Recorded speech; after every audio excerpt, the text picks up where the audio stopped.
On this edition of Forever Home, we are shooting the lines and taking a look and making sure we've got our upper beams set plumb and level and everything where it needs to be to get ready to set the beams, and then we can throw the trusses on top. Let's take a walk and we'll show you what's going on here today. So Norm's got his transit set up here at the top of the hill, and using that to sight lines down to the top of each of these posts. And German's sitting there with the tape measure taking measurements off the deck, and we're making sure that we're keeping this upper line going to be perfectly level where it needs to be, so that when we go to bring our screen room in, that we're able to order those panels and we can order them square and they're going to fit in those openings properly. We want to make sure we get everything set here before we continue building the frame, and we put the beams on top of that, strap them down with the all thread rod that we talked about in the last video, and then set our trusses. Let's take you up and show you the second part of that system. So in the last video here, we had showed you the all thread eye bolts that were down here in the hole that had bolts run through them. We ran 1/2-inch carrots bolts through to hold them and left that piece of threaded rod sticking up. And then we are going to take some of these unions and set them up and then run some all thread through there. So what this looks like now inside of this post is that this all thread rod is bolted onto that eye bolt, runs up through the center of this aluminum 3-inch support post sitting on top of these small brackets here, and there's a set of brackets up on top as well. But these just don't have a whole lot of holding anchoring power, and with the tornadoes that just came through Oxford, just doubly reminded us how important it is. We want to make sure that we've got this thing secured properly, that should there be ever kind of storms come through here and there's a lot of wind uplift, we're estimating somewhere between 6,000 and 8,000 pounds of force that could pull up on this roof should a strong storm come through. We want to make sure this is tied and anchored into the base through that all thread, through the eye bolt, into the footer, and then down into the 8 or so joist hanger nails that are holding that foot that's then bolted down into the cement, anchoring the roof line down through here. And of course, we'll have hurricane straps up on the rafters where they tie in, the trusses where they tie in to these beams. So this is just the first part of the beam system going into place. This is the 2x4 base, and then we're going to be building a 2x8 beam on top of that, which will actually be the real support. And these plates really are here as much as anything else for just helping us to tie these brackets and give us something solid to screw into. So we'll take you over here to the corner, and you can see the all thread rod coming up through, and then our 2x8 will sit on top of here, and then there's going to be a big washer that we're going to set on top of this. So I thought I had up here, they're up over on the other side. We're going to set a big square load bearing plate on top of that, and then another one of those unions. We'll use that as a nut so we get lots of thread bite that we can really crank and pull up on this. And as this is pulled up and the roof is pulled down, that's going to allow us to anchor these beams and hold them all the way down solid down into the foundation. So here on the other side of the house, you can see these steel plates about 1/4 inch thick, 3 inches square, and that's going to help spread the load of the nut across both members of this beam once it's mated together up top here. And these holes have all been drilled centered. And then you can see where this runs down into that beam pocket. Let's go over and take a look at that. So Norm cut this out early in the project, got this all set that we're gonna be able to insert a beam down into the existing wall, working around some of the existing framing members, and be able to tie the new structure into the old structure and making sure that those two pieces are anchored together. And this is gonna also help with that hold down that we're looking for, but we wanted to make sure that we had that 6,000 pounds that we needed out here and the stuff that we could actually use, and that this in here was just belt and suspenders. But in reality, this is gonna add a fair amount to us as well. So we've got our beam pocket that's gonna slip in here, and once it slips in, it runs all the way out and gets anchored down on these all thread rods. And that should make sure that we don't have any problems with wind coming through. Then we can come in here and start setting our trusses that are gonna match the original what's up here, except they're gonna be scissor style. We were able to get the plans from the township for what was here and get them to the truss manufacturer and basically say, we need this, but we need it in a scissor. And so that should match up absolutely perfect. And then down here on the corner, we're gonna wind up with a piece of wood come down here, capped in aluminum.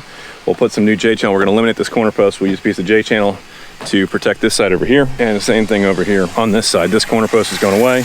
It's gonna get replaced with a piece of aluminum capped wood that's gonna come down to give us a spot for our screen track to mount onto. And then we will reconfigure the siding on this side with new J-channel and how we're gonna wrap that in to the piece of capping that we're gonna be setting here on this end of things. So once we get the roof structure up, then we can take this window out and put our door in here. We didn't want to try to have to match or replace 10-year-old decking on this side, so we're actually planning to leave this post in place, because if we were to remove that, obviously we'd have a giant hole in the decking. So that post is going to stay. The railing's going to get eliminated. Our screen door is going to butt up pretty tight to this post here and swing in towards us. With that railing section gone, you'll have a nice entry and egress in here into the screen room. And so when you walk in, this is what it's going to look like. Come in and have a real nice additional family space to be able to hang out, safe from the bugs, safe from the screen. We've got the of course filter fabric down underneath all the decking, so the bugs cannot get through the bottom. And once we get our screen panels into all these openings, they're not going to be getting in that way. either. So if you're hiring a contractor to build you a deck and you're gonna put a roof on it, definitely worth asking them how they plan to secure that structure down to ensure that you don't have a problem should a massive storm come through, a hurricane, tornado, whatever it may be, that would try to lift that roof off or knock it over, as we don't want it pulling down part of your house with it. So you want to make sure that's good and secure. In this case, we went with all-thread rod, 1/2 inch diameter up through the center of this structure with those eye bolts in the bottom like we showed you. So definitely a good question to ask if you're hiring a deck contractor. So the other things that the guys have gotten done this week, we've gone through and painted all of our footers here, and all that lumber has been painted black so that you don't see it showing through. And then the lattice is going on, and you can see they did a real nice job where the joints are as you're looking for when one piece of lattice goes to the other, and getting that calculated in such a way that as it comes through there, that those lines are nice and crisp all the way across, which is what you want.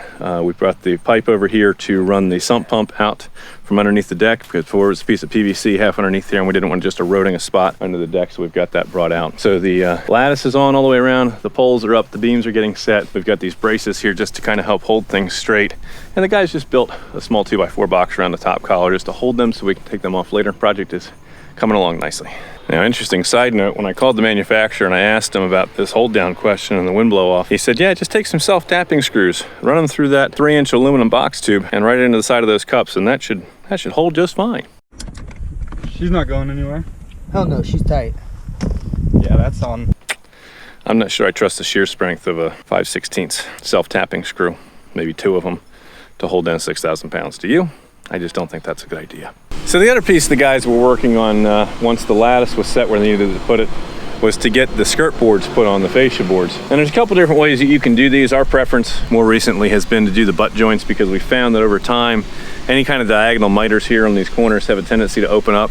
And if you want to keep it tight and looking nice over the long haul, having a butt joint, if this opens up on the side a little bit, you're probably not going to see it. If it's a corner miter on this fascia, it's much more likely to show up. So just something that we've learned over the years is that the butt joint, while you don't think it's as pretty as maybe a miter would be, over time, this will look a lot better than the miter would as things grow. So we centered a 12-foot piece out here in the front, and then 2 smaller pieces here to finish making up the distance, and then of course pieces down the side, and tying that in to the old product. Now, we did do our lattice a little bit differently, where we're not covering the skirt board like they did on the previous deck, but from if you need to get access to it and just longevity and waterproofing and everything else, we feel like this method's going to look nicer. And with it being not hidden by the bushes where these are schematic here in the front, we really want to showcase that fascia board, whereas over here it gets lost behind the fascia. So just different technique, but we think this is going to give the customer a nicer finished product when we're done.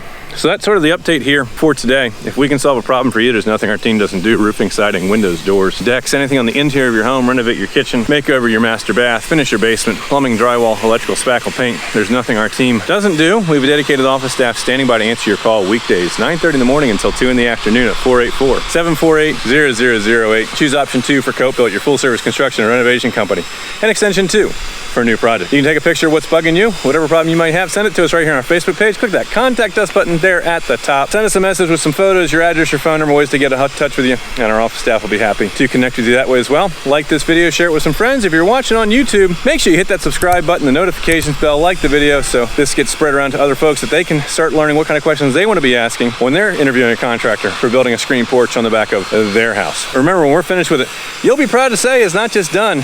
It was 𝗂𝘁'𝘀. We are a full service construction and renovation company in the Pennsylvania Home Improvement Contractor number 88078, licensed contractor in Newcastle County, Delaware, 10490. We'll catch you on the next edition of Forever Home. Bye for now.